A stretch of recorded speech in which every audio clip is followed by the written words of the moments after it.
Fala galera do Engenharia Podcast, seja muito bem-vindo ao nosso episódio. Vocês já sabem que eu não conto mais número porque nós temos episódios segunda, terça, quarta, quinta, sexta e sábado aqui no nosso canal. Então eu quero pedir pra vocês a primeira coisa, antes de pedir a primeira coisa, eu vou perguntar pra você que tem sua empresa, seu escritório de projeto, aonde vai ter o lucro, hein, meu amigo? Vai dizer pra mim que você já não trabalhou em alguns projetos, fez aquele contrato maravilhoso, chegou no final do mês, pagou os funcionários, quando você não teve que pegar um dinheiro emprestado do banco pra pagar os funcionários. E aí falou, caramba, cadê o meu dinheiro daquele contrato de 3 milhões que eu fechei? Ai. Então hoje nós vamos falar aqui com uma especialista em finanças, em pessoas também, não tem como não falar de finanças sem falar de pessoas, mas talvez antes disso, especialista em qualidade de vida, porque eu digo que a nossa qualidade de vida está proporcionalmente relacionada às nossas finanças, aquilo que a gente consegue comprar com o nosso dinheiro. Então, seja muito bem-vindo ao nosso Engenharia Podcast, Joana Elisa Rocha de Oliveira. Acertei, seja muito bem-vinda. Obrigada. Bom, Edson. eu sempre peço para os nossos convidados, antes de... Eu nem me apresentei, você viu, né? Eu não sei se eu me apresentei, mas eu sempre peço para os nossos convidados se apresentarem para as pessoas, para os nossos seguidores, nesta câmera aqui. Tá com você. Gente, obrigada. É um prazer enorme estar aqui compartilhando com vocês um pouco da minha experiência, um pouquinho do conhecimento. Edson, gratidão, né? Por essa oportunidade, por esse momento. Eu me chamo Joana Elisa Rocha de Oliveira, né? Sou casada com Guilherme Silveira de Oliveira. Eu tenho um filho de 13 anos, o Daniel. Sou contadora, né? Me formei contadora e hoje eu tenho uma empresa que trabalha com gestão financeira, gestão de pessoas e gestão de projetos, né? Trabalhamos com consultorias, enfim. Mas o meu amor, realmente, ele fica nessa questão, né? Do lucro, né? Desse desenvolvimento, dessa conscientização aí dos donos de empresa na questão das finanças empresariais.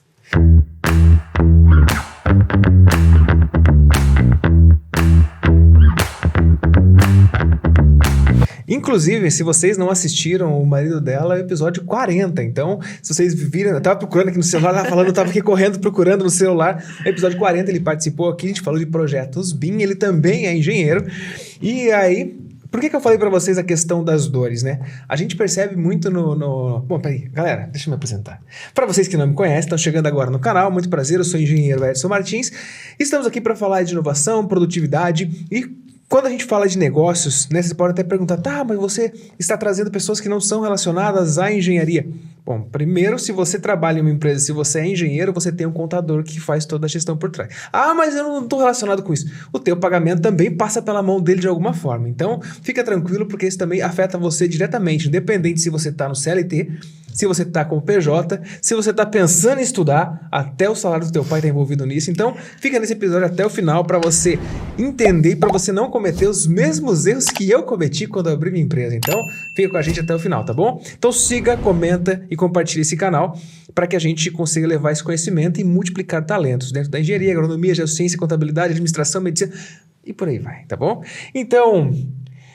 É uma das dores fantásticas, né, do empresário, assim, até pra gente começar falando de dores, vamos falar de dores primeiro para depois falar de solução? Vamos. Quais são as maiores dores que você percebe quando alguém te procura? Fala, meu Deus, me ajuda, eu tô...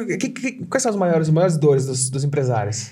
São duas, né? A primeira é relacionada a pessoas, gestão de pessoas, como contratar correto para diminuir o turnover, como ter pessoas realmente comprometidas hoje em dia, né? A gente tem uma dificuldade bem grande hoje nas empresas, pequenas e médias empresas, de manter o colaborador, né? Entender, vender o sonho para ele, né? Fazer com que ele fique realmente engajado ali com o teu negócio.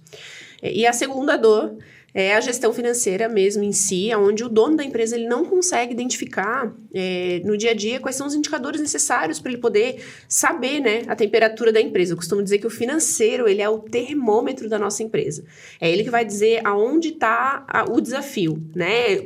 Através de um financeiro bem controlado, bem lançado, bem organizado, eu consigo ver se o problema está na precificação, se o problema está na produção, se está na questão das pessoas, contratação, RH, enfim. Ele mostra tudo que a gente precisa saber. Mas, Edson, o que a gente não tem hoje é pessoas capacitadas no financeiro, realmente, para poder olhar e gerir, né, todas essas entradas e saídas da forma correta, classificá-las de forma correta. E, infelizmente, os donos, que são engenheiros, né, que saíram da faculdade, não tiveram essa oportunidade de aprender sobre essa gestão financeira, não sabem o que olhar, né, não sabem o que é uma margem de contribuição, não sabe o que é um lucro operacional líquido, não sabe o que é, né, um EBITDA, por exemplo, né, como a gente estava falando antes. Então, assim, a intenção, né, nossa, é trazer para ele essa clareza. Mas hoje a dor principal dele são essas duas. É pessoas e financeiro. Então, eu quero aproveitar e convidar você que está pensando em iniciar um negócio ou que já tem um negócio estruturado a participar com a gente do curso de Finanças Empresariais, que vai acontecer no dia 18 de outubro. O Edson vai deixar aqui embaixo o link para quem quiser se inscrever. E eu tenho certeza que vai contribuir demais para a tua empresa, para o teu negócio. Vai fazer total diferença tu entender aonde tu está pecando, ou melhor, o que tu precisa organizar realmente dentro dessas finanças empresariais do teu negócio, tá bom? Vem com a gente. Fechou. Aí eu pergunto pra você o seguinte, desse outro lado aí. Você já imaginou um cockpit de um avião, assim? É que tem muita gente que se perde um pouco quando a gente fala de indicadores. Mas indicadores é um negócio muito... Vou simplificar até. Se você dirige, você tem um negocinho que você olha assim, você para no posto de combustível para colocar, né? Aquilo é um indicador. O indicador do que seu carro está com combustível ou está sem combustível. Então, é muito importante realmente essa questão de ter vários indicadores. Vários indicadores? Não, os principais indicadores, né?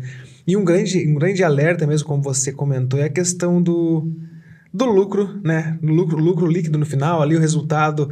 Nem tanto o lucro bruto, né? O total, mas até saber se está sobrando alguma coisa realmente no bolso no final do mês. Mas trazendo para a questão da engenharia, eu percebo que muitos engenheiros, além de não ter essa questão da capacitação da gestão financeira, junto com a gestão de pessoas e contratação, é a questão de fechei um contrato, agora eu vou comprar um Honda Civic Zero. Agora eu tô rico, né? Fechei um contrato de 800 mil. Sim. Aí o cara vai lá e compra um carro. Meu Deus, hein? Aí você chora quando o cara te contrata, né? Aí você chora, né? E traz ele para a realidade, né? Tira ele do carro, faz ele sentar na cadeira e ver que ele precisa entender, antes de tudo, né? Até para dar o preço. Porque assim, ó, existe o que é o preço e o valor das coisas, né? Então, a gente tem que entender que muitas vezes a precificação é tácito, porque eu tenho no mercado uma média de mercado aplicável, e a maioria dos empresários hoje, eles precificam isso entrando na prestação de serviço e também no varejo, comércio. As pessoas precificam com base na média de mercado. Né? Eu tenho alguns clientes, por exemplo, de varejo, semijoias, que vendem joias, que precificam com base no concorrente. Só que não conhece a realidade do concorrente, né? Também não sabe qual é a tecnologia que o cliente usa. Então, os escritórios de engenharia, por exemplo, hoje, cada um trabalha com um tipo de tecnologia, tem uma estrutura interna, tem a qualidade dos profissionais internos, né? Tem escritórios que utilizam muitos estagiários e poucas pessoas realmente formadas, qualificadas.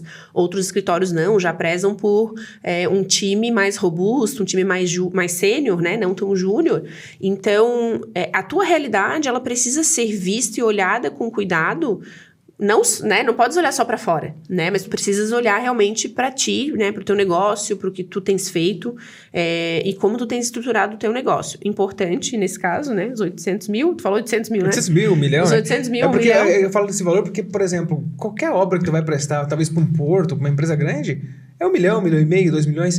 Uhum. E a pessoa entra muito a questão do modelo mental. Ela tá tão acostumada a receber ali 7, 8, 10 mil reais por mês, que quando ele abre o projeto e pega um contrato de 1 milhão, ele não tem nem noção do que é 1 milhão. Sim. Né? E aí entra esse grande erro, porque ele viu que a construtora do João emitiu uma proposta de 1 milhão e 200, e muitas vezes ele acaba tendo a informação do que a concorrência cobrou, e eu vou lá e coloco 1 milhão. Uhum. E aí é onde as empreiteiras quebram, né? Não só empreiteiras, mas a gente está falando de empreiteira por estar num canal de engenharia, mas isso acaba englobando todos os segmentos, né? Até porque o risco tem que ser considerado dentro dessa precificação e a ociosidade também. Então, por exemplo, muitos projetos, eles não são entregues na data certa por N fatores. Né? Muitas vezes não é nem o escritório de engenharia que atrasou ou foi uma disciplina isolada ou não recebeu as informações a tempo de forma correta e atrasou o teu projeto. Ou seja, tua expectativa de recebimento não encaixa com a tua entrega. Né? Então, tu tens ali um time, muitas vezes, esperando, né, ou trabalhando, mas o resultado, né, no caso, o dinheiro ainda não chegou para ti. Então, aí, qual acontece? Um desencaixe de caixa, né? Tu tens um fluxo de caixa, que aí faz parte da gestão financeira, né? desalinhado, né? Onde em algum momento tu vai ter que talvez recorrer a uma linha de crédito, a um banco, né? Alguém para te dar um suporte até que tu possas realmente, efetivamente receber esse dinheiro, né? Mas lembrando que todos esses custos, e principalmente, e as pessoas não incluem isso dentro do seu preço, é a ociosidade do time, que vai ficar parado em algum momento. Então aí precisa colocar um juros, né? Uma espécie de juros para poder compensar esse tempo, desse dinheiro que tu vai investir antecipadamente. E o possível atraso, né? Os possíveis não ganhos desse contrato. Eu vejo assim uma coisa, tu tava falando agora, eu lembrei de uma matéria que assisti, eu não sei se assisti muito televisão, mas eu vi que o Magic Johnson participou do Fantástico agora, não tô fazendo propaganda porque eu não assisto quase, mas eu achei interessante que ele falou bem assim, diferente do brasileiro. O brasileiro, ele traz por si só, eu abri uma empresa, eu sou bom o suficiente, eu não preciso de ninguém para me ajudar. E ele, já sendo um atleta renomado, ele foi basquete e tal ali, junto com o Jordan, jogou no time dos sonhos dos Estados Unidos, NBA na época, e ele falou que quando ele aposentou do basquete, ele decidiu empreender. E ele fez o quê? Ele falou, cara, eu procurei os melhores que tinham em suas áreas, o melhor especialista em finanças, o melhor especialista em processos, porque ele falou assim, eu sei jogar basquete. Eu não sei. Uma série interessante disso é o Burrão, né? Quem assiste o Burrão na internet, aí, aquele do Burrão lá. Porque só tem a quinta série, eu não sei nada disso. Mas esse é um dos erros, talvez, que eu vejo do brasileiro, que é acreditar que ele pode fazer tudo sozinho e isso vai ser mais barato para ele. E entender que quando tu vai abrir um negócio, independente da área que for, tu precisas entender os pilares, né, de gestão, que são esses que a gente falou antes, né? Que é a gestão de processos, de pessoas e de financeiro. Então, minimamente, tu tem que entender, se tu não vai executar, tu tem que saber o que cobrar dessas pessoas, né? O que olhar para isso, para poder ter uma solidez. O que acontece muito que hoje o empreendedorismo no Brasil, ele está sendo muito incentivado, e isso é excelente, né? A gente tem novas empresas abrindo todos os dias, a gente tem um movimento, né, em relação ao PJ, ao MEI e tudo mais, só que a gente tem que lembrar que eu sou confeiteira, ou eu sou engenheiro, eu vou abrir uma empresa, eu sei o quê? Sei fazer confeitaria e sei fazer engenharia. Mas eu não sei precificar, eu não sei fazer uma gestão financeira. E muito do que a gente é na vida pessoal, né, Edson, a gente traz para dentro da nossa empresa, né? Então, assim, se a gente não é organizado na nossa vida pessoal, é difícil.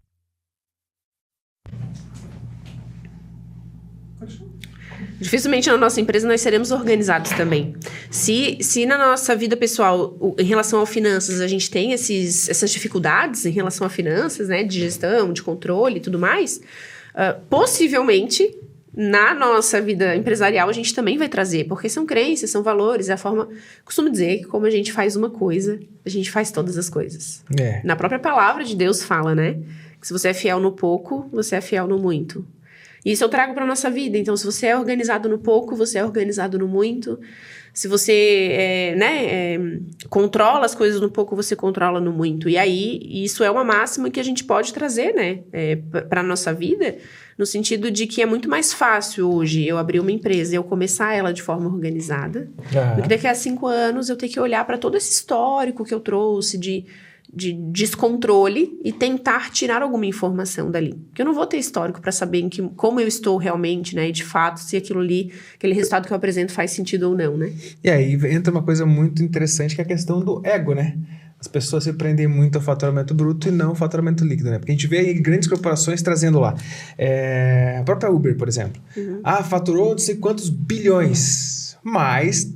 Teoricamente, claro, há motivos aí que eles falam que a Uber está reinvestindo para poder fazer, por isso ela acabou ficando negativo. Mas entra uma questão de ego, né? Acho que até o Guilherme comentou comigo que faturamento é ego, né? Faturamento é ego e eu não lembro qual a sequência que ele me falou.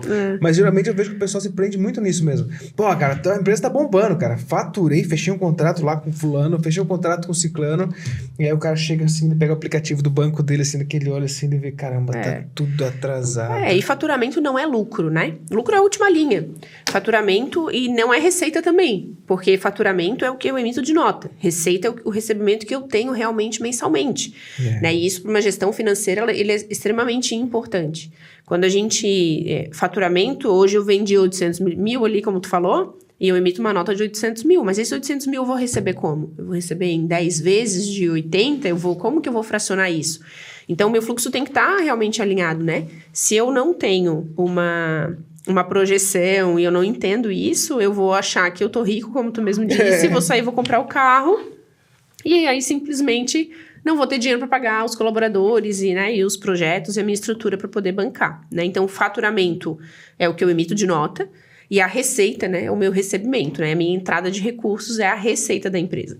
Então, a gente tem aí também, nessa questão da gestão financeira, que entender que existe um controle gerencial, né? Que a gente trabalha com a competência e o caixa, que a gente chama o regime de caixa, né? Que é esse controle gerencial, que é o que entra, o que sai da empresa.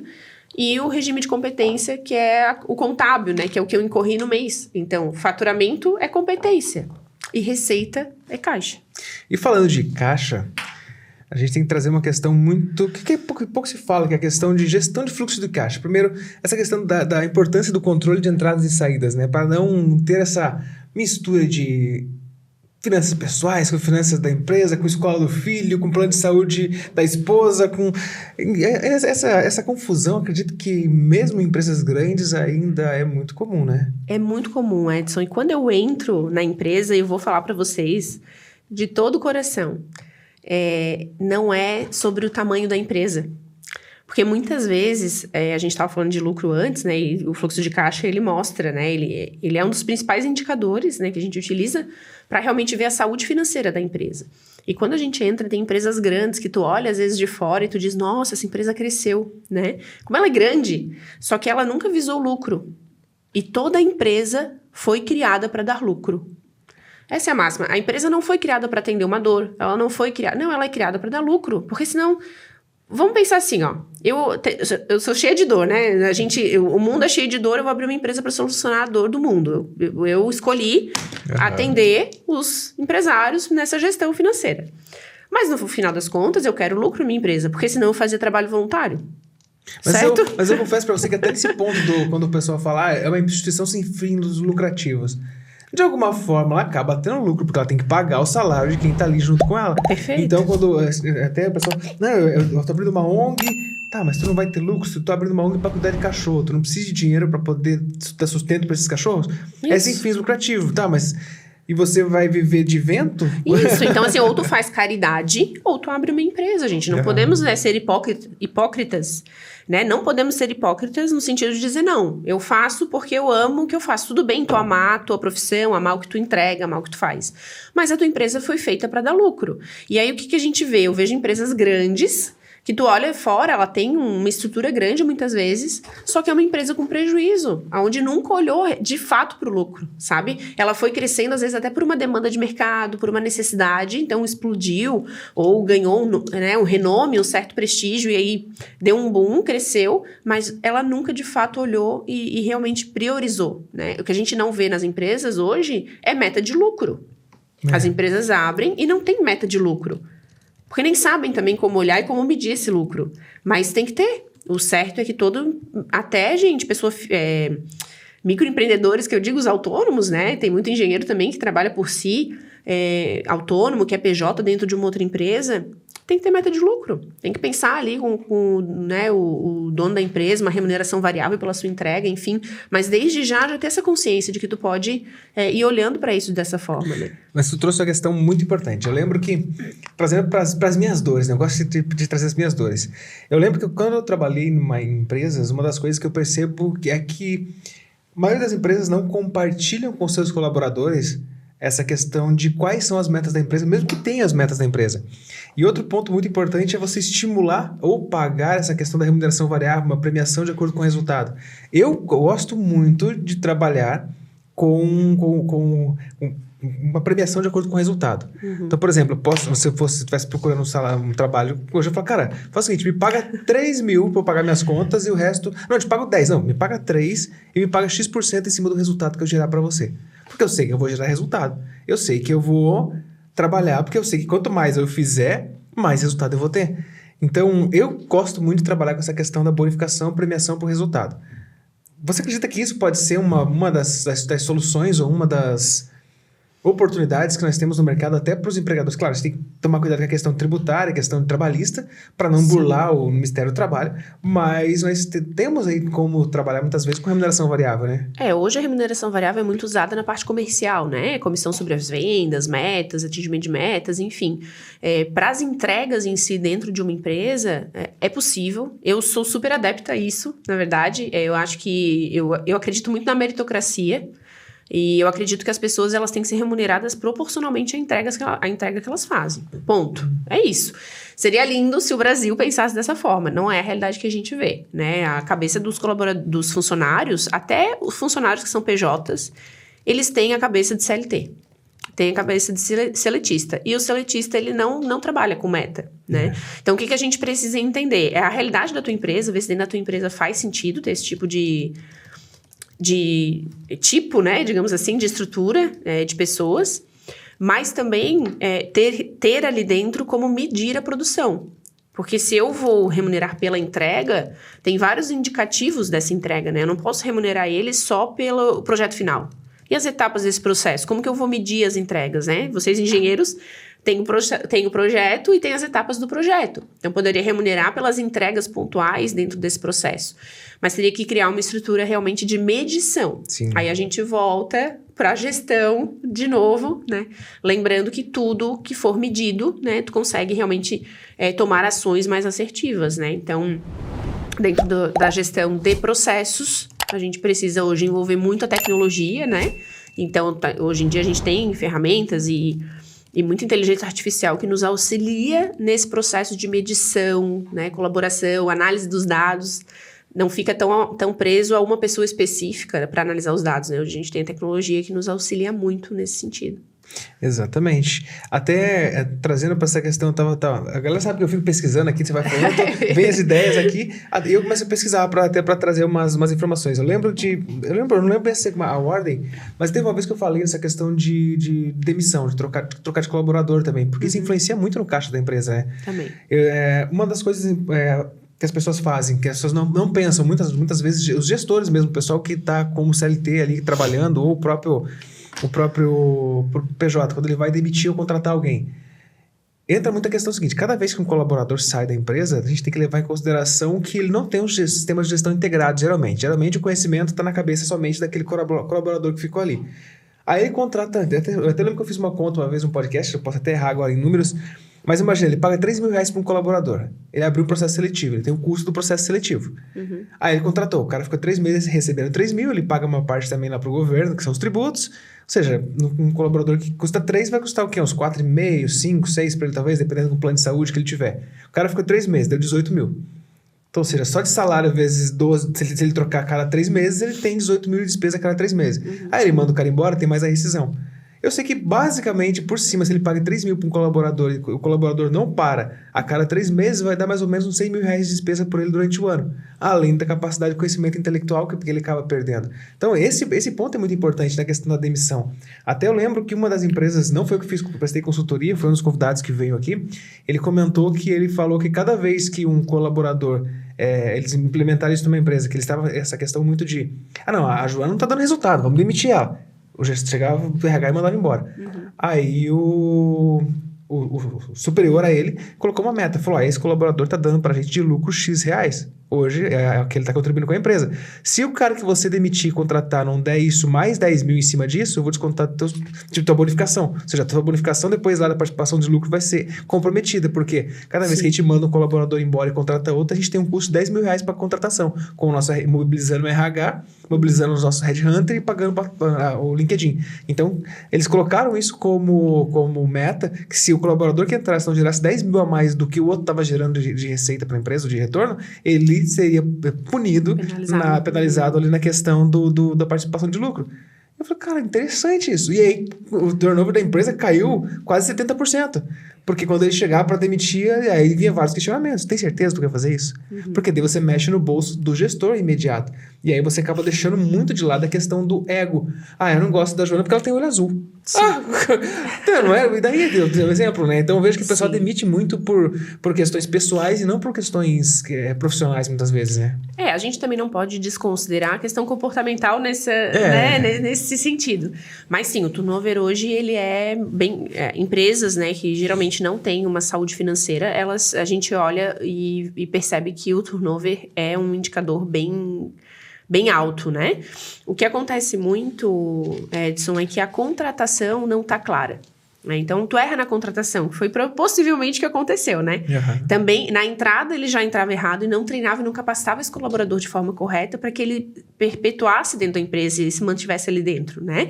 Então, não está alinhado, às vezes, com a cultura da empresa, até mesmo com o perfil do próprio líder, né? Porque cada líder tem um perfil de comportamento e consegue se relacionar com os colaboradores de forma diferente. Então, se o líder não é maduro para entender as diferenças entre as pessoas...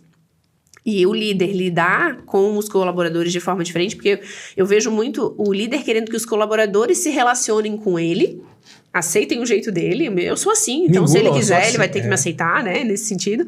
Ou fala comigo como eu gosto que fale comigo. E não o contrário. E, na verdade, o líder, ele tem que inspirar. É o líder que tem que se moldar ao colaborador, né? Então, a comunicação, esse ajuste de comunicação, ele parte do comunicador. É o líder que tem que se moldar, né? Então, entender de perfil comportamental, entender... Inclusive, a gente ontem estava estudando sobre as linguagens de amor. Também é importante, né? Com certeza. Super indico. Esse livro, ele é sobre desenvolvimento pessoal, mas tu traz ele muito para a tua vida profissional também. Então, tudo isso, né, voltado, isso tudo diminui, né? Isso tudo ajuda muito a que tu diminua esse custo. E é um custo bem alto, realmente, que a empresa tem durante um ano, né? Empresas que trabalham, por exemplo, com... Que não é o caso da engenharia em si, né? Porque o engenheiro, ele é formado.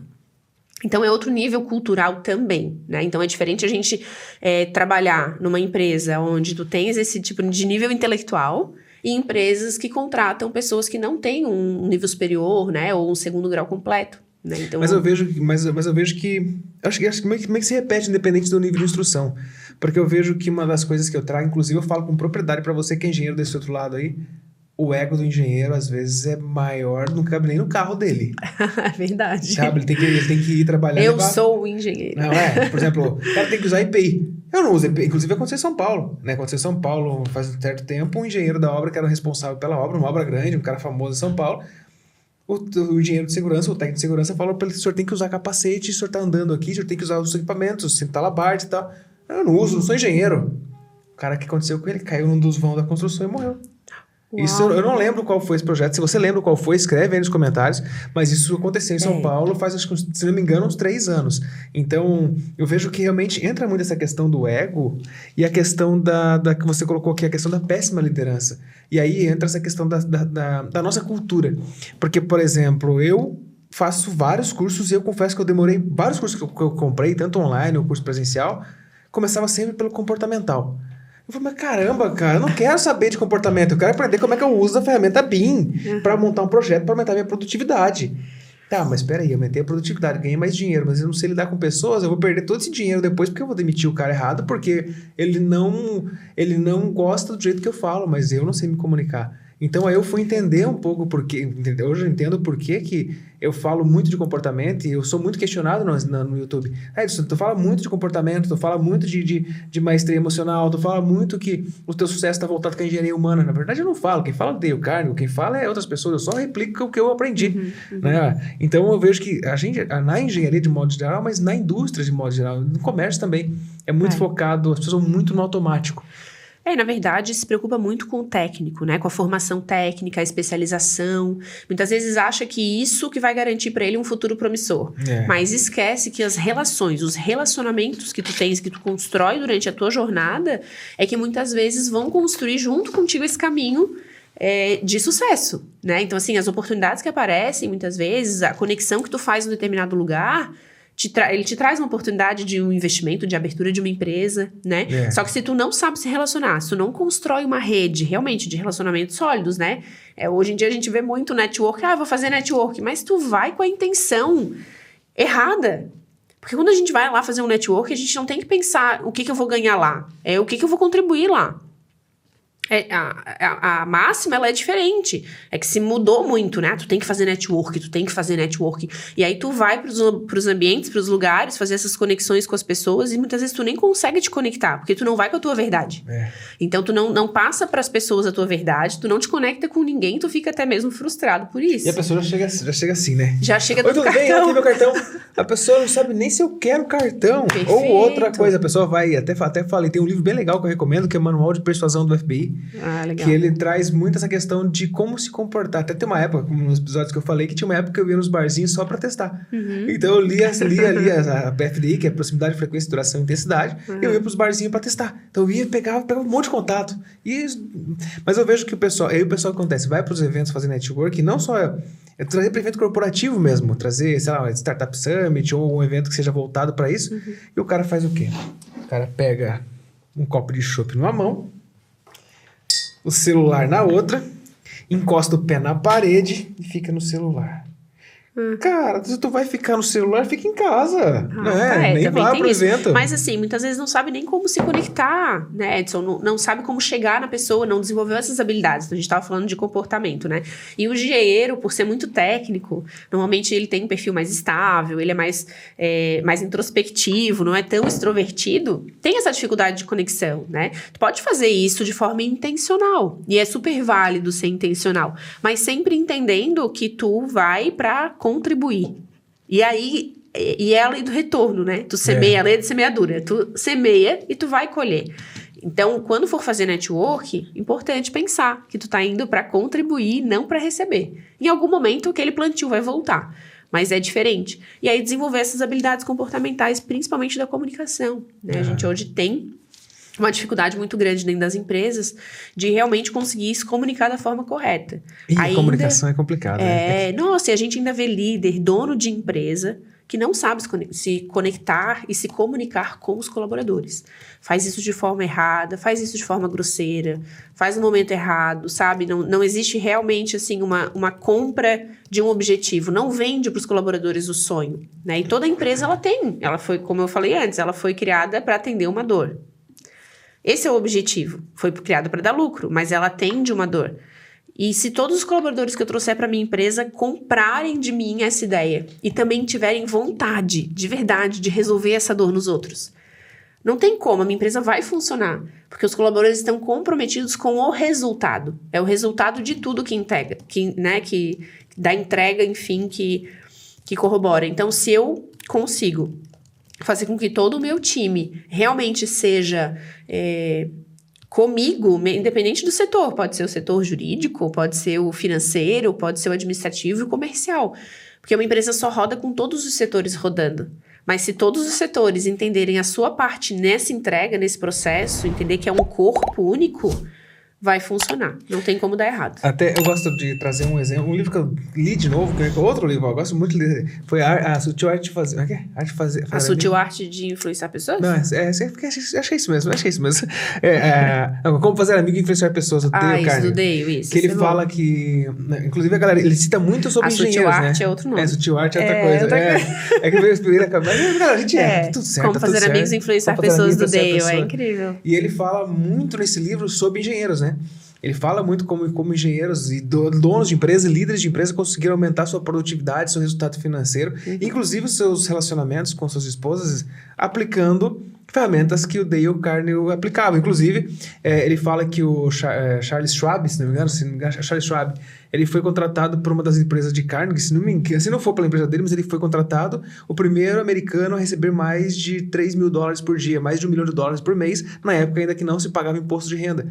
E aí, ele foi contratado não porque ele entendia mais da questão da indústria de aço, mas porque ele tinha capacidade de se relacionar com pessoas. E aí, até pesquisei aqui, né? Claro, agora sai por pesquisa, que ele fala assim que o interesse deles em relação a liderar e por que ele foi contratado, sendo um dos caras mais bem pagos dos Estados Unidos naquela época, porque ele tinha algumas habilidades, a questão de relacionamentos humanos, mostrar interesse genuíno pelos outros, ser bom ouvinte, elogiar e agradecer sinceramente. As pessoas não elogiam, né? As pessoas não elogiam. Evitar criticar e condenar. Inclusive, depois que eu li esse livro, tem uma coisa que eu falo, CCR. Não critique, não condene e não reclame. CCR. Não critique, não condene, não reclame. Quando eu vou pensar em reclamar de alguma coisa, CCR. E despertar o desejo nas outras pessoas, né? Então, entra esse ponto que você comentou, a questão do networking, que é... Tudo bom, que legal que você está aqui. Conta um pouco o que você faz, qual é o teu negócio? O que você faz? Você começa a contar. E aí, se a pessoa é um bom ouvinte, realmente desperta interesse em fazer você contar, você vai começar a contar cada vez mais e a pessoa vai aprender a fazer uma venda consultiva, né? Olha, só falando de vendas já. E é isso, assim, né? Hoje a gente tem que entender que as máquinas estão vindo, de certa forma, vão fazer muitas atividades operacionais que a gente já não tem. Muitas profissões que existem hoje, daqui a pouco não vão existir. Né? E até o meu marido fala muito isso, né? No final de contas, o que vai restar para o ser humano? É ser humano. E ser humano é o quê? É saber se relacionar com as pessoas. Saber gerar conexões, é saber, né, ser amoroso, até mesmo em casa, enfim, né? Em todos os nossos lugares, né? E ser humano é isso. Exatamente. Você viu que, galera, você viu que a gente vai, a gente volta. E não tem, no meu ponto de vista, não tem como a gente separar. Trazer, só falar somente de negócio sem falar de pessoas. Afinal de contas, todo negócio ele é gerido e movimentado por pessoas. Como diz, o seu cliente é pessoas, você é uma pessoa. Se você não sabia, cara, parabéns, estou te contando uma notícia. Você é uma pessoa, um ser humano, um animal que se acha melhor do que os outros, na maioria das vezes. Eita! Mas é verdade, isso é uma coisa que eu me incomodo muito, sabe? Eu sempre falo pra minha esposa assim, eu falo pra ela... Nós somos seres humanos assim como um cachorro. Se o cachorro tem instintos e ele age por instinto, nós também temos esse instinto. A diferença é que a gente acha que é melhor do que os outros. A gente sente o cheiro, a gente sabe quando a pessoa tá mal-humorada, a pessoa chega perto, caramba, aquela pessoa tá com uma energia ruim. Ou seja, a gente sentiu que a pessoa tá igual cachorro. A gente chega perto do cachorro porque o cachorro não gosta de quem não gosta de cachorro. Porque o cachorro sente, né? Sente. A gente também sente. A única diferença é que nós, seres humanos, nos achamos melhores do que as outras pessoas.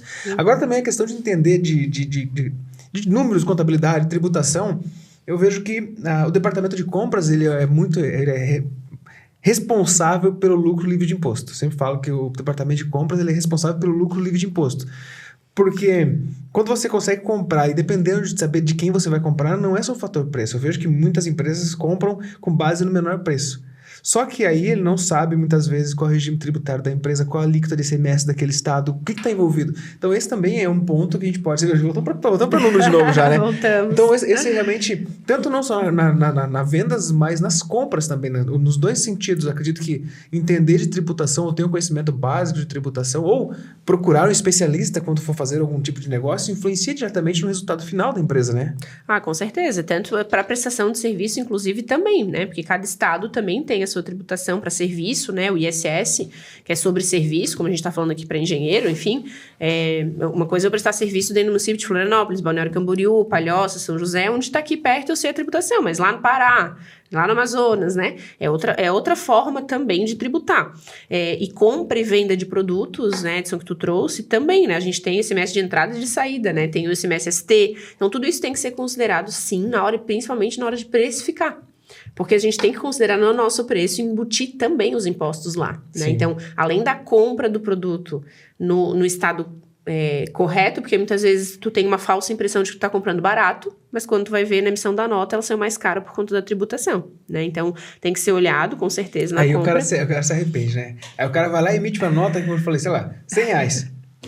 Aí o cara vai emitir a nota. Não, a primeira nota que eu vendi. Aí o cara vai ver lá 26% de imposto. Aí o cara chora, né? E dependendo ainda do tipo de serviço ou produto que tu vende, tu ainda tem o fator R. E o fator R, para quem é lucro presumido, por exemplo, dentro ele tributa com base na tua folha de pagamento. Então, se a tua folha de pagamento for acima de 30%, tu ainda tem uma tributação maior para incluir ainda ali no teu... Então, tem que sim ter um estudo nessa parte fiscal para entender como funciona. Até falando na questão de regimentos tributários, tem o simples, tem o presumido, tem o real, é isso? Isso. E qual a diferença entre cada um? Assim, tu consegue trazer uma breve explicação? Bem superficialmente, bem superficial, né? Isso eu sei que dá uma aula, só disso dá uma aula de 2 horas. O Simples Nacional, ele é uma alíquota única onde reúne todos os impostos, né? Então, a gente tem ali, o ICMS, não vai ser nada separado, o ISS, o ICMS, o ISS, o imposto de renda, né? Ele inclui tudo, fica tudo junto dentro da mesma alíquota. O lucro presumido tu presume, aí são alguns serviços e produtos que encaixam dentro do lucro presumido.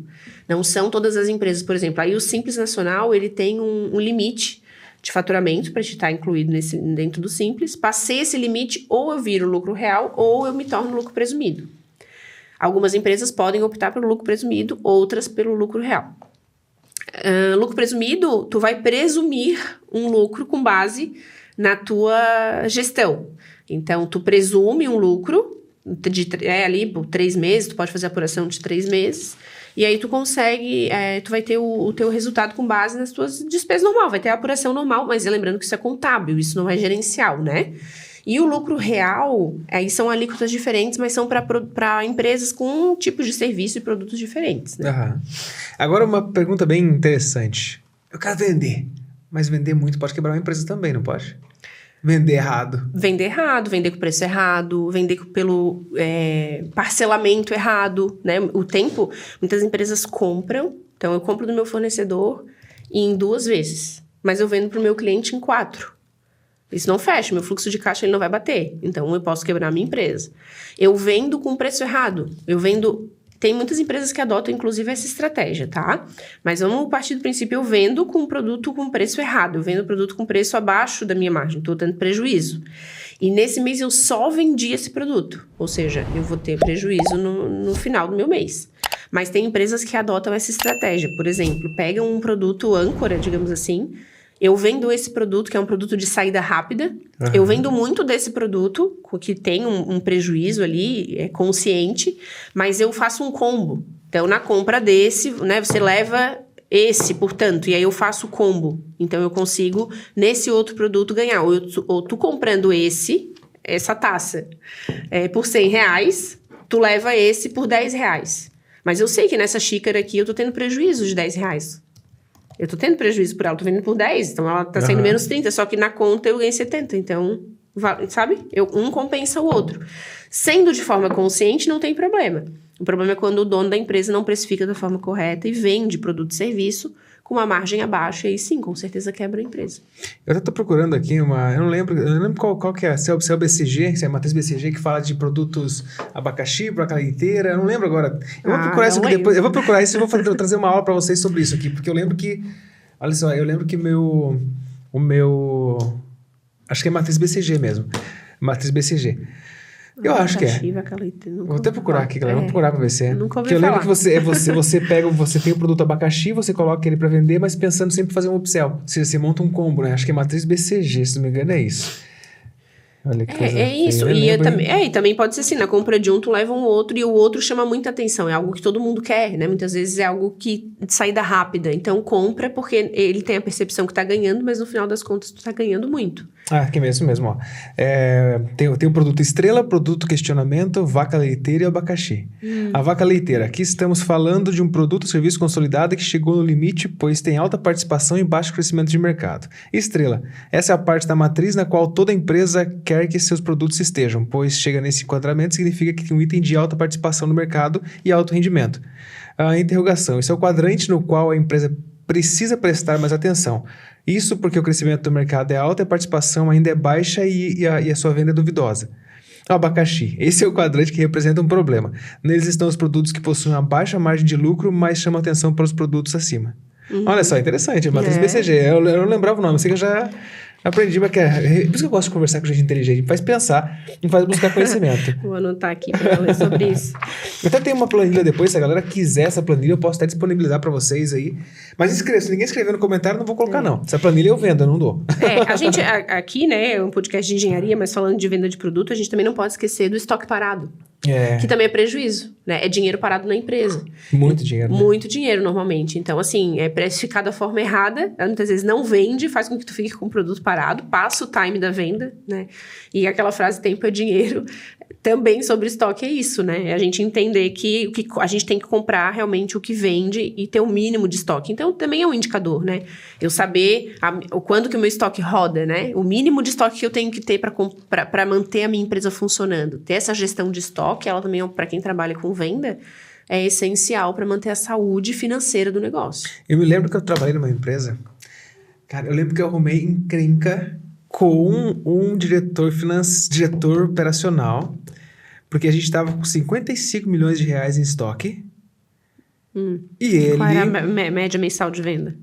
Eram produtos de alto ticket, já em torno de 25, 30, 45, depende do que era produto manufaturado. Bom, eu não vou falar empresa, não vou falar que é Antiética, não vou falar o produto, que é um produto muito específico. Se eu falar o produto, a galera vai saber. E aí, nesse momento, nesse período, eu estava, não vou dizer o departamento que eu estava trabalhando também, porque senão eu vou dizer onde eu estava, e eu acho que não precisa ver o caso. Não cabe. E aí, o que aconteceu? Olha para você ver o tamanho do problema. Chegava na hora de produzir, de fazer a linha de produção, estava faltando itens, mas o estoque tinha mais de 50 milhões em estoque. E eu falei, cara, o problema tá no planejamento e controle de compra. Planejamento de compras. Sim. Planejamento de suprimento, Não, o problema tá em compras, vocês estão comprando errado. Eu já falei onde eu tava, já falei que eu tava fazendo, né? Vocês estão comprando errado. Eu falei, cara, a gente tá comprando o que tá chegando pra gente comprar. Não, faz o seguinte, agora o pessoal do planejamento e controle, planejamento de estoque, vai mandar pra vocês tudo, vocês compram tudo que vir. Eu falei, cara, a gente vai pra 150 milhões de estoque. Não, pode comprar. Eu falei, cara, isso vai ser sustentável. Sim. A gente não vai conseguir manter ao longo do tempo. É. Enfim, resumindo de modo geral, eu fui vencido, não me escutaram, começaram a comprar. Eu falei, galera, vocês querem que compre? Eu compro o dinheiro de vocês. Só que vocês vão me prejudicar, porque o meu saving, que é o lucro livre de imposto que eu ganho quando eu economizo na compra, eu não vou ter. Vocês estão me complicando. Vocês estão mexendo no meu bolso também. Sim. E aí, chegou no final, começaram a comprar, chegou a 75 milhões, veio uma ordem da matriz e falou, cara, para de comprar. Vocês estão comprando? Eu falei, cara... Aí veio pra nós, compradores. Vocês estão comprando e tá mandando comprar. Eu falei, cara, só mandaram a gente comprar. Eu falei que não era pra fazer. Sim. Enfim, sei que de modo geral a empresa acabou ficando com mais de 75 milhões e a parte principal do item não tinha, que eram 2 motores. Acho que na época, 15 milhões cada motor. Os motores não tinha dinheiro pra comprar os motores pra botar no produto pra entregar pro cliente. Por quê? Entende o tamanho da confusão? Sim, é bem complexo, né? Mas eu já trabalhei em empresas grandes, por exemplo, que vendia média mês 12 milhões, 13 milhões, mas tinha um estoque parado de 60, 70, até 100 milhões. Então, assim, é muito dinheiro parado.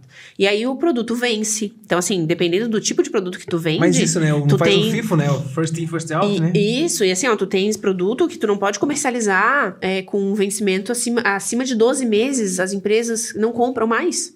Então, se o teu vencimento tá abaixo de 12 meses, tu vai ter que dar um jeito de... Vai botar pra liquidação, vai vendendo... Então, assim, a gestão de estoque, né, a gestão de compras, ela é essencial. Na verdade, assim, né, Edson? Todos os setores são essenciais, né? A empresa, ela é um corpo.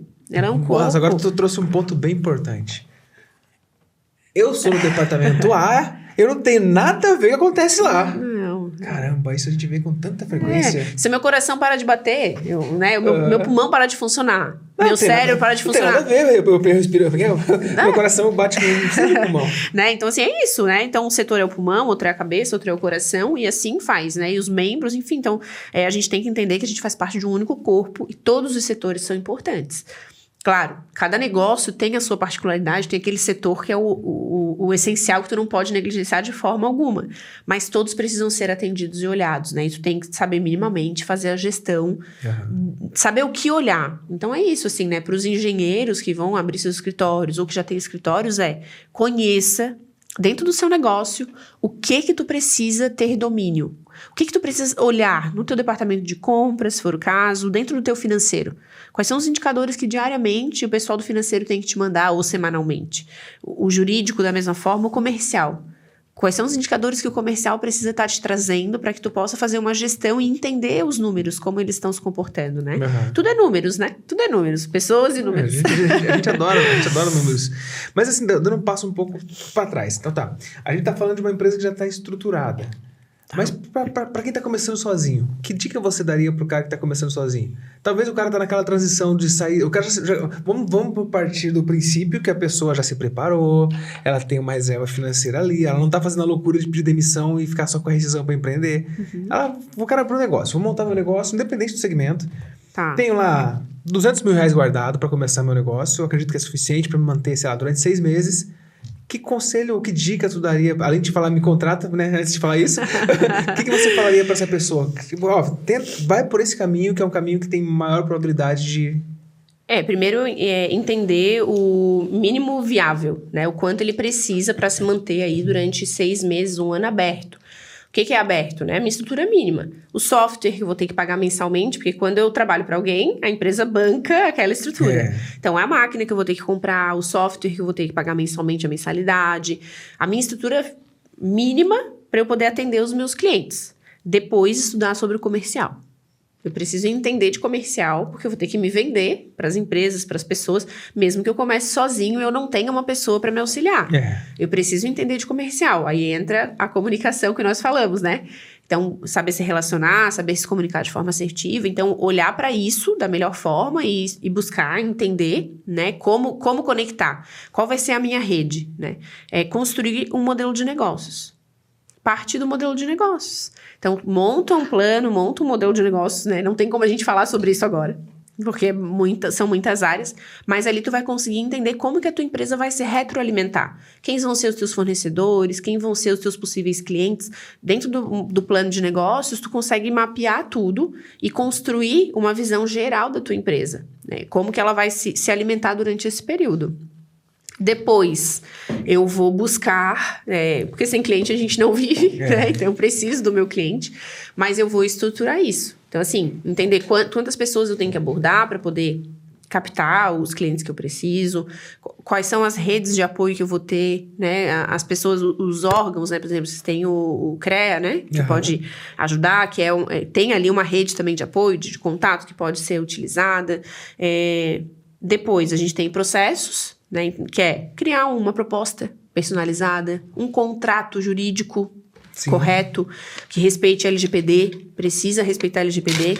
Então, eu tenho a parte comercial estruturada e eu tenho o mínimo de processos definidos, com um contrato, com o onboarding do cliente que vai chegar, um passo a passo, né, uma ata de kickoff de chegada dele para eu poder mapear, né, o que ele precisa, como que eu vou construir esse projeto e entender quais são os meus parceiros.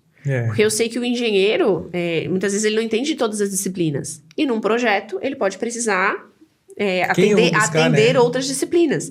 Então, já buscar minimamente pessoas que tu pode se conectar. Um arquiteto, um engenheiro eletricista, né? E aí tu vai montando essa tua rede de parcerias para que tu possas atender o teu cliente da melhor forma. Porque muitas vezes não vai chegar um cliente específico que queira aquela solução que tu entrega. Ou queira só aquela solução. Só aquela solução, mas tu tens uma visão empreendedora, tu já vai pensar no ecossistema para atender o teu cliente completamente, né? Então, tu consegue já criar todos esses braços. E trazendo para esse ponto, eu vejo que, sim, um dos pontos mais importantes talvez realmente é estudar sobre vendas. Não ter somente um cliente. Isso. Porque já tive amigos, já tive colegas de ter somente um cliente e ele confiar naquele cliente, o contrato terminar e ele acabar consumindo toda aquela reserva que ele tinha, não conseguiu outro cliente. E aí ele não quer voltar para o CLT, porque ele está acostumado com a rotina. Não é calma, tá? Do empreendedorismo, tá? Eu não romantizo o empreendedorismo falando, cara, você vai ficar rico e abre um negócio que vai ser...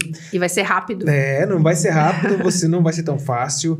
A não ser que você tenha um padrinho, um pai por trás te pancando ali todo mês e, cara, vai que eu te pago até você ter lucro.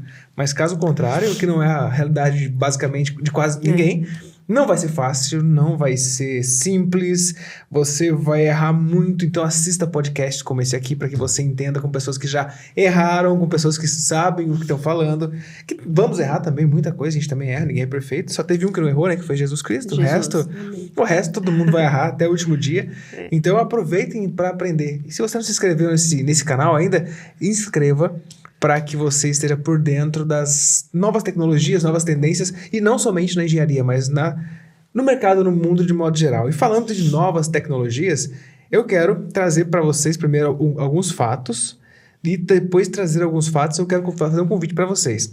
Há alguns estudos que dizem que empresas que implementam a inteligência artificial aumentam sua produtividade. Não só empresas, mas profissionais de modo geral que implementam a inteligência artificial na sua rotina de trabalho, aumenta entre 40% e 60% da sua produtividade.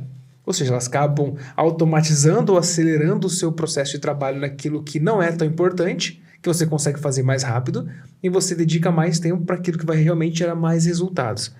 E outra pesquisa conta também que, olha só, 71% das empresas podem ficar para trás na corrida da aplicação da inteligência artificial. Por que eu digo isso? Tá no site da Forbes, eu estou vendo aqui no site da Forbes, mas eu digo para você também com propriedade. E também já abrindo uma pergunta. Eu vejo que o profissional, quando ele vai abrir o seu modelo de negócio, ele vai... Não só abrir o seu modelo de negócio, até já tem uma equipe rodando junto com ele, ele fica muito focado no operacional e esquece de olhar para o estratégico. Talvez ele vá até um pouquinho no tático ali, mas estratégico de forma alguma, porque Ah, não, cara, se eu não fizer isso aqui, ninguém faz. Se eu não fizer, ninguém faz. E aí, o que tu me diz desse ponto de vista? A questão de sair realmente do operacional, montar um bom time, deixar o negócio rodando para que você tenha tempo de fazer networking, tenha tempo de estudar sobre novas tecnologias, que eu vejo que o Guilherme faz muito bem isso, né? Sim, mas é bem desafiador também para ele, que já está nessa jornada, né? Já tem aí um tempo de empresa, uma estrutura, né? O que acontece? São vários fatores. Quando a gente traz a inteligência artificial dentro das empresas, né? O que a gente percebe? Que as empresas que estão estruturadas nos seus processos conseguem incluir essa tecnologia de uma forma brilhante. Então, tu consegue automatizar tudo, potencializar tudo, fazer com que realmente a tua empresa, ela entregue ainda melhor. E aí, obviamente, substitua pessoas, talvez, né, por essa tecnologia, né, por essas possibilidades, essas inovações que estão chegando. Empresas que não têm estrutura organizada, que não têm processos definidos, que ainda é muito criança dentro dessa jornada empreendedora, né, porque dentro da jornada empreendedora a gente tem empresas bebês, crianças, adolescentes e adultos.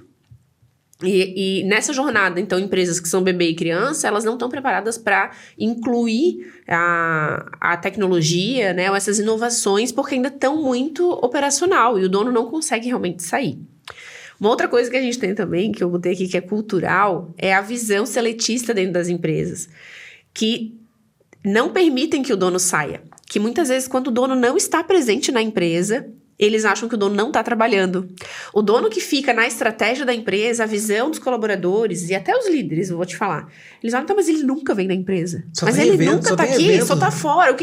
Como assim? Não, a gente precisa dele aqui, porque tem uma certa visão, tipo assim, eu estou trabalhando para ele ficar em curso, para ele ir para treinamento, para ele fazer networking, sem perceber, né, sem dar valor para isso. Né? Que é isso realmente que tem valor dentro de uma empresa que pensa em crescimento, que é a parte estratégica, né? Que é tu pensar justamente, trazer mais inovação. Então, quando a empresa chega nesse lugar, né, do estratégico, existe essa questão interna, mas muitos donos de empresa.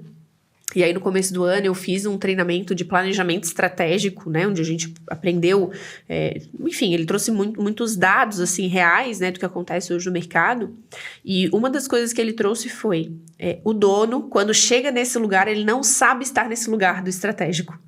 Então, ele não sabe o que fazer. Uhum. Agora, organizei a minha empresa, eu tô com tudo organizado. E agora, o que eu faço...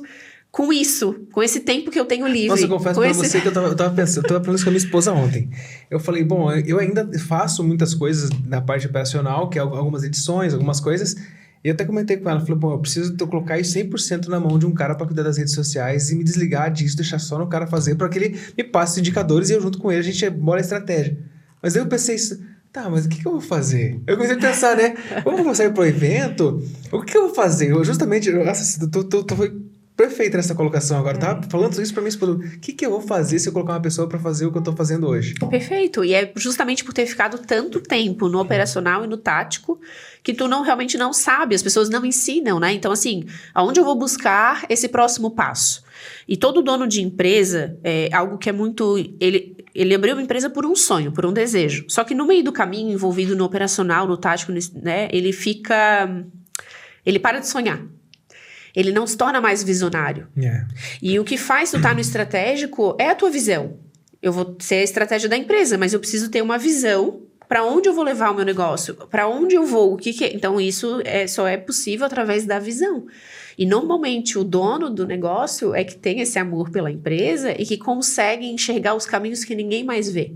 Muitas vezes ele é tido como um louco, muitas vezes ele é tido como uma pessoa que não entende a gente. Ele não entende a gente. Mas é isso, é uma pessoa que sonha, ele vê muito antes. E se ele vê muito antes, ele não consegue nem compartilhar com os colaboradores, né? Não consegue trazer para a realidade da empresa isso, porque eles não conseguem ter a mesma visão.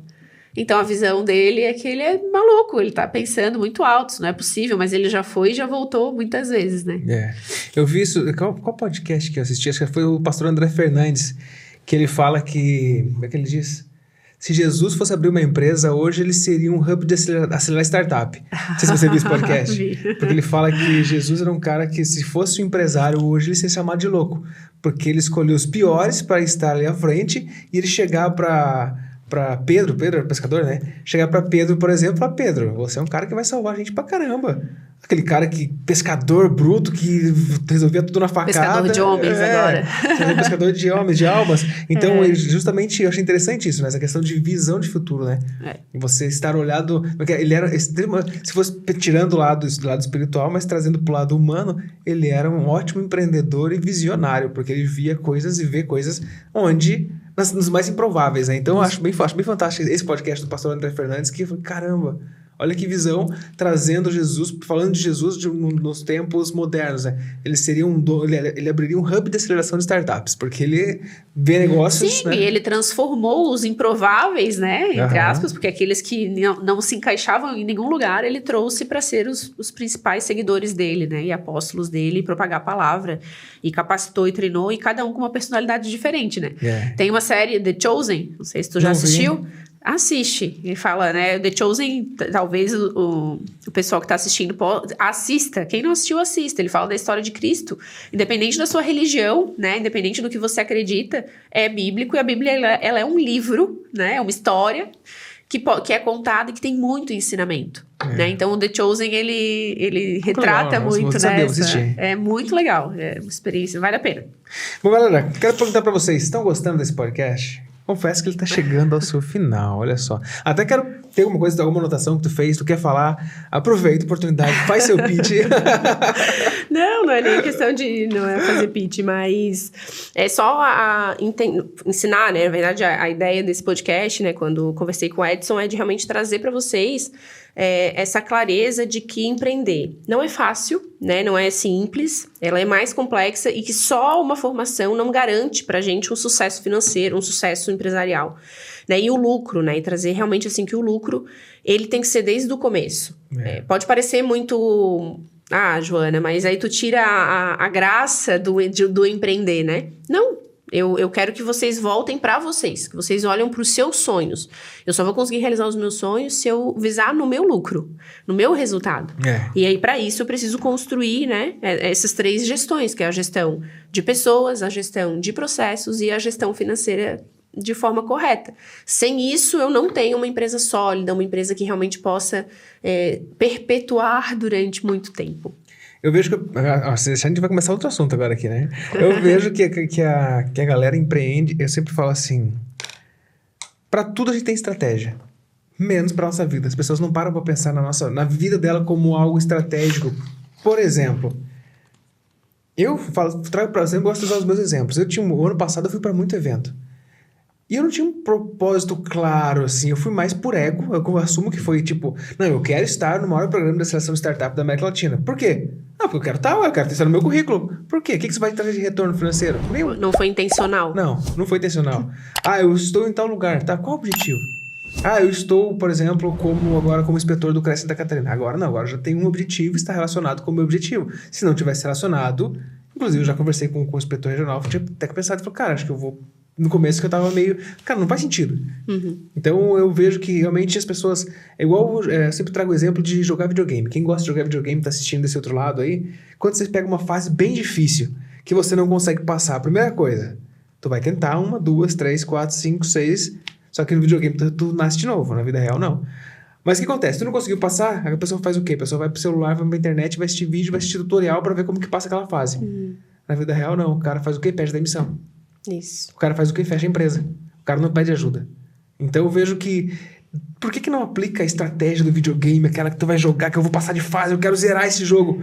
E detalhe, no videogame tu sabe que tu vai zerar, tu tem um objetivo, que são 50 fases, tu já sabe que é 50 fases, tu vai dar um jeito de zerar aquele jogo até começar de novo, ou lançar outro jogo, tu comprar o jogo seguinte.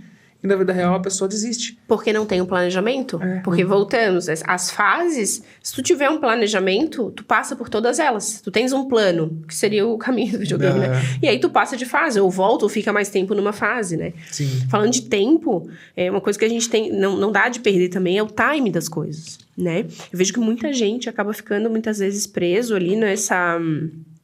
esperando o tempo certo para fazer algo. Né? E aí o tempo passa e a gente não dá o passo de fé. A gente não ousa, né? A ousadia é muito importante para o empreendedor, para o empresário. Sim. E desenvolver a ousadia, né? Acreditar naquilo que tu ainda não está vendo é essencial para que tu possa construir negócios inovadores, negócios novos, negócios realmente até visionários, né? Que é através disso, é a ousadia, o passo de fé. Eu, assim, até duas coisas importantes, a questão da ousadia. Eu tava assistindo tem um Café com Destino, acho, do Thiago Brunet, que passa às 7h57 da manhã, 7h58, coisa assim.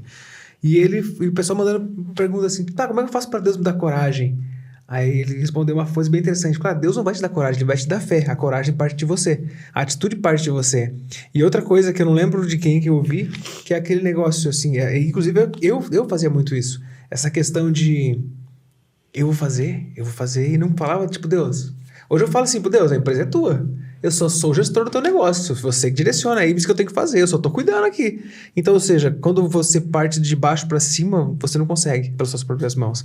E quando vem de cima para baixo, as coisas começam a acontecer. Então, eu confesso que de um mês e pouco para cá, muitas coisas, até que a gente estava conversando fora das câmeras, eu parei, desacelerei um monte de coisa, parei de fazer um monte de coisa.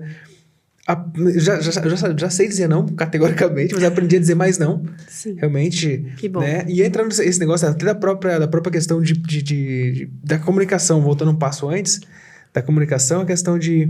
Eu vejo que as pessoas, muita gente chega pra mim e fala assim, ó, vamos mudar esse assunto de novo, né? Eu vejo que muita gente chega pra mim assim, oi, Edson, tudo bem? Tem um tema massa pra caramba participar do podcast, dia 10 eu tô disponível. Vamos gravar? Peraí, caramba, tem um tema interessante, pra quem? Por que tu quer participar dia 10? O que dia 10 eu gravo? Um exemplo, né? Entende? Uhum. Então eu vejo que o pessoal, nessa questão da comunicação... Enfim, deixa a gente começar de novo, né? Vai começar de novo.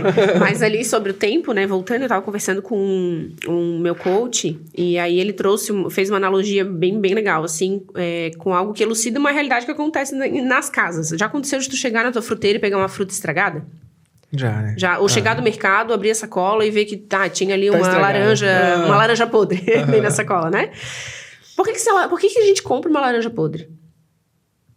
Falta de atenção? Falta de atenção, tava sem tempo, corrido. Mas antes, por que o mercado tava vendendo uma laranja podre?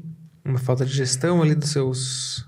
O porquê que vamos antes. Então, por que o produtor colheu uma laranja, nesse caso, se for no caso, no tempo errado? Que fez com que a laranja chegasse até a prateleira podre. Então, assim, quem errou no processo, né? Houve um erro. Onde foi? Né? Então, claro, vários erros, né? Mas tudo relacionado ao tempo. Então, o produtor colheu a laranja no tempo errado. Ou o supermercado deixou tempo demais no estoque e não botou. Ou o colaborador que era responsável por retirar a laranja também errou no timing. Então, assim, o tempo, né? Que é o nosso recurso mais escasso. Que é aquilo que a gente fica... correndo contra o tempo muitas vezes, né? Buscando fazer mais em menos tempo, otimizar o tempo, né? Até que ponto tudo que a gente vem fazendo, essa correria, né? Tem sido eficiente realmente para a gente colher os resultados. Então, entender o tempo certo de todas as coisas e conseguir colocar a energia pelo tempo necessário, no tempo certo, na quantidade certa, na intensidade certa, vai garantir os resultados. Sim. Então, isso é importante a gente estar sempre olhando, né? Então, para quem pensa em empreender, eu pergunto, por qual motivo ainda não foi? Porque o que está te impedindo de estruturar? Será que o teu tempo não chegou ou tu acha que já passou o tempo, muitas vezes, né? De fazer isso acontecer. E para isso, busque autoconhecimento, né? É isso aí. E se vocês quiserem continuação desse podcast, escrevam nos comentários que a gente pode gravar a segunda parte, porque vocês viram que já... umas 3 vezes já eu fui pra encerrar, a gente recomeçou, então, né? Vamos lá. Mas é gostoso quando o convidado tem bastante assunto pra conversar e bastante conhecimento, vivência prática. Isso. Então, esse é realmente o objetivo do Engenharia Podcast, é multiplicar talentos. E eu esqueci de fazer o convite pra vocês. Dia 6 e 7 de dezembro, aqui no espaço do Engenharia Podcast, a gente vai ter um dia aberto pra você conhecer o estúdio. E nesse dia também a gente vai ter um treinamento aqui de inteligência artificial pra aumentar a sua produtividade na engenharia, na agronomia e nas geociências. Ou seja, para você que é gestor, para você que está na... Inclusive, eu vou trazer nos nossos episódios de sexta-feira. Na sexta-feira a gente tem um episódio que a gente fala sobre novas tecnologias e inovação. E aí eu vou trazer um episódio, que inclusive eu vi uma matéria da Forbes, falando por que o agro precisa realmente fazer parte e estar atento às novas tecnologias e inovação. Porque o pessoal fala, eu trabalho com semente, não preciso estar atento, é só semente, não precisa, né? Enfim, se você não quer ficar para trás... Bom, Joana, quero agradecer a sua participação e eu sei que a gente já deu várias mensagens finais várias vezes, né? Mas eu gostaria que você deixasse uma mensagem para essa galera que tá em casa vendo a gente, falar pro pessoal aquilo que tá no teu coração realmente e... Bom, tá contigo. Me pegou. Pegou de surpresa essa, né? Olha só. Para os empresários, né? O que eu posso falar que empreender é uma jornada maravilhosa. Para quem quer crescer, se desenvolver, é a melhor oportunidade de se tornar uma pessoa melhor para o mundo. Porque tu tem que desenvolver muitas competências para estar empreendendo, né? Relacionamentos, pessoas, tudo é sobre pessoas. Então, independente do que tu fez até hoje, para que tu te torne, né, uma pessoa melhor, eu digo que essa jornada de empreender, ela é incrível. E colocar esse avião, que seria a tua empresa, na pista, né, para decolar, entender tudo que tu precisa para fazer esse avião decolar, é a melhor jornada, é a melhor viagem que tu vai poder fazer, se a tua intenção realmente for aí se desenvolver, crescer, melhorar, poder contribuir para o mundo, né, trazendo um romantismo aí para esse final. Isso aí, bom... E aproveite, curta o caminho, né? Viva o caminho, né? Caminho, né? Como eu sempre digo pro pessoal. Caminho, curte, né? O sucesso não tá só lá no final, né? Isso aí é a jornada, né? Isso aí. Bom, galera, quero pedir pra vocês, curtam, comentem, compartilhem este episódio. Às vezes eu falo compartilhem, nossa, dose enrolada, você viu? E eu quero dizer pra vocês o seguinte, muito obrigado realmente por você ter dedicado o seu tempo, ter chegado até aqui, né? Como a Joana falou, que você tem de mais precioso, sim, é o seu tempo. Então, cuidado para você não passar 5 horas do seu dia na rede social vendo bobagem. E quando você passar um tempo na rede social, depois você escreve no seu caderninho 5 vídeos que tu vai lembrar que tu aprendendo aquilo. Tu não vai lembrar de nada. Então, aproveite seu tempo com aquilo que realmente importa. Viva mais, curta mais. Procure se conectar com Deus, que você vai entender que realmente as coisas as coisas são totalmente diferentes, que você entende que as coisas têm o seu tempo certo para acontecer. Se não aconteceu ainda é porque não é para acontecer, ou nem era para ter acontecido. E você vai ver que lá na frente portas melhores e maiores vão abrir para você. Tá bom? Amém. Forte abraço para vocês. E eu tô apertando o botão da câmera aqui. E até o próximo episódio. Lembrando que amanhã nós também temos um episódio aqui falando sobre inovação. Sobre inovação, só produtividade é segunda-feira, tá? Não, produtividade é segunda-feira, valeu? Forte abraço pra vocês e até a próxima. Tchau, tchau. Engenharia no ar, conectando a nação. Tecnologia produtiva, criando a inovação. Operadores e sonhos reluzindo no Brasil. Empreendedores brilham, tecnologia e grill. Conectar, inovar, vamos juntos caminhar. O futuro é nosso, vamos transformar. Portas de ideias, encontro de saber, ouvindo e criando por um novo amanhecer. Tecnologia em ação, na palma da mão, sonhando alto com os